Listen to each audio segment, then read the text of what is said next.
All right, pal, now we can do it. Segment 4, Business Titan Alexis Brown, your champion of justice. On the Danny Vegas Live Show, the last segment, last show of the last week. On the Danny Vegas Live Show, and we love having her here. It's always so good. I enjoy having you, too. Oh, well, Being here, I guess. Sorry, my bad. Thank you so much. I appreciate that. Okay, let's get into this. Now, we know, we talked about this about 2 or 3 weeks ago, and I kind of went over a scenario where, old Danny Vegas working in the warehouse is chasing girls in the front office, and they have to come back to the warehouse to do invoicing, and I'm back there like, hey, how you doing? And how...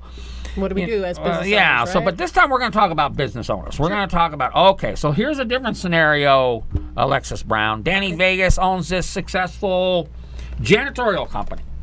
Okay. I own a janitorial company, and it's big, and it's all over the place. We're cleaning offices. We have female employees, male employees. We treat them right. We got benefits. Danny Vegas is fat, dumb, and happy. He loves to hang out with his employees at the barbecues and stuff.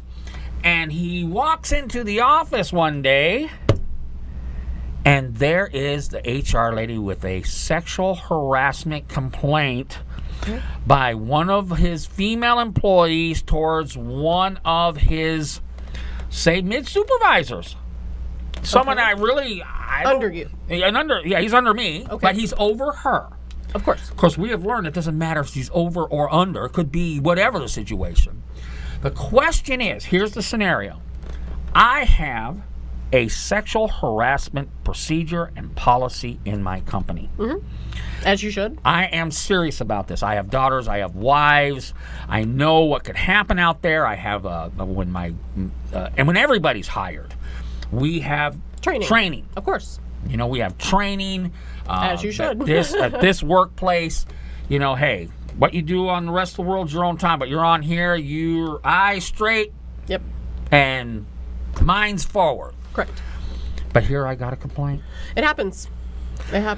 How? What now? What? Huh? Who is this guy? I don't even know this guy. Well, we don't freak out. Okay, we don't freak out. Rule number 1, don't freak out. But, okay, go from there. Okay, I call you up. You don't freak out. No, okay. I mean, you deal with it. You do investigation. That's, look at Matt Lauer, right? They investigate him. When these kinds of things come to light, HR does a complete investigation. They talk to the witnesses. They do the whole thing. They see if the allegations are true. And if they are, then that's when, the company has to decide or has a policy on what their consequences are, depending on how bad it is, you know what I mean, those kinds of things, what it is, what was substantiated, those kinds of things, right? So the employer really has to go through that process in order to make sure that everything is done correctly, because here's the thing, you don't want to not give a victim redress, because what's that mean? Sort of, compensation or take care of them, what I mean, do what you're supposed to do for them, but you also don't want to wrongfully fire somebody, right? You know what I mean, on that same vein. So you have to be careful about both of those things. Right. So you do the investigation, make sure everything is good to go, and then you make a decision as to whether or not they need to stay or go. Matt Lauer had to go, didn't he? Yeah, well, that guy, he's...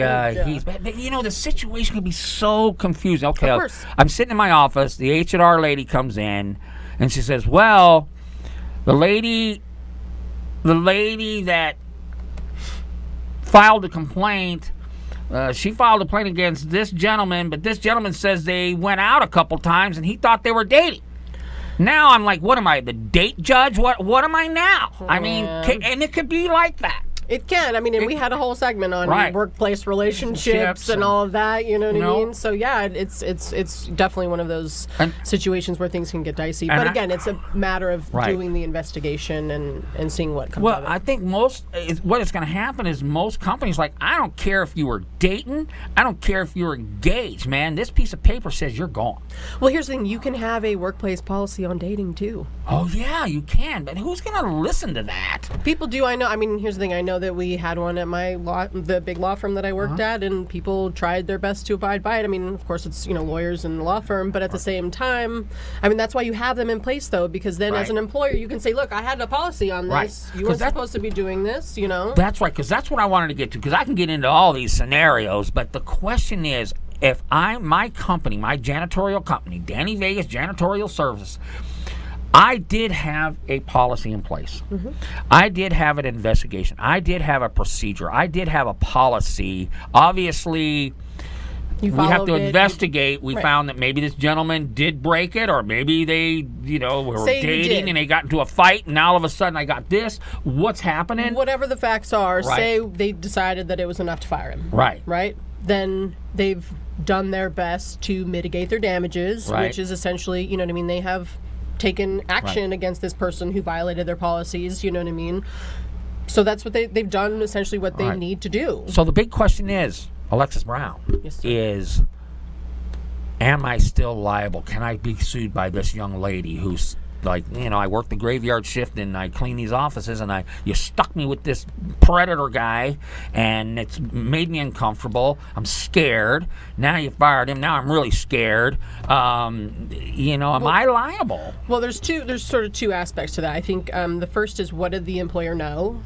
I mean, if the employer knew that this guy was a creep and touched women and did, series repeated events and didn't do anything until something crazy went down, or I don't, you know what I mean? I actually got a piece of paper now. Well, no. It's just not even a matter of getting the piece of paper. It's just a matter of they knew the guy was doing X. They knew, or there was a series of events that had been reported. Something, yeah. It depends, on the facts, of course. But I could see that being a situation where the employer could still be held liable if they knew and didn't do anything. Okay, or.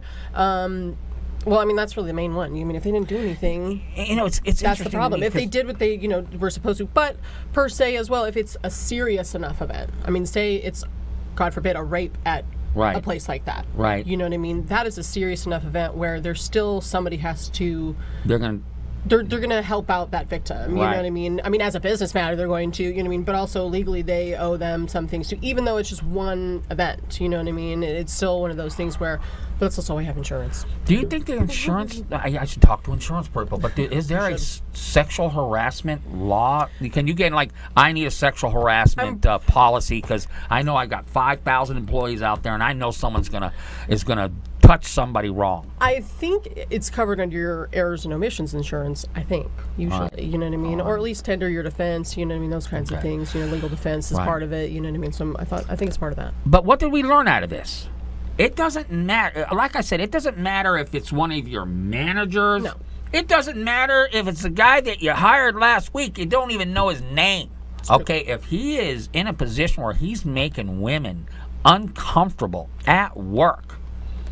And for the record, it goes the other way, too. I mean, men can also be sexually harassed. We don't talk about it enough, but it is true. And I know Danny has his theories, but... Men do not get sexually harassed. Men can get sexually harassed, too. Here's the thing. What about gay men? Gay men absolutely get harassed at work. I will tell you something, and I said so in my argument.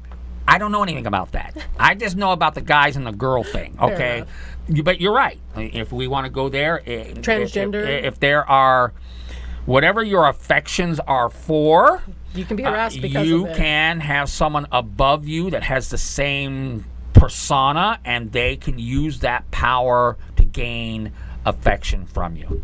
Sorry. So, yes, so I can honestly probably say men do get sexually harassed, but I still say women do not sexually harass men. They don't. They just don't do it. So they don't need to. But that's another argument, and a whole nother day. A whole nother day. The important thing is, as a business owner, call in your HR. Call in if your wife is the HR, whoever. Call them in and say, what is our policy? I don't care if you have 3 employees, 2 employees, subcontractors, whatever. Yeah. Here's the thing, though. You have to have 15 employees to be an employer under those sexual discrimination statutes. That's why I have lawyers in the house. Okay, so if you have over 15 people, you need to call in HR and say, what are we doing?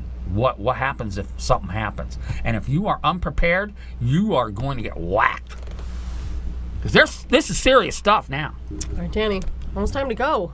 Go so fast. Tell us how to get a hold of you. AlexisBrownLaw.com. You can find me on Facebook, Instagram, and please come and see us at the party next week on Thursday. That's right. All right. I plan on being there, Danny Vegas, in the flesh. All right. All right. We'll see you next week on the Danny Vegas Live Show.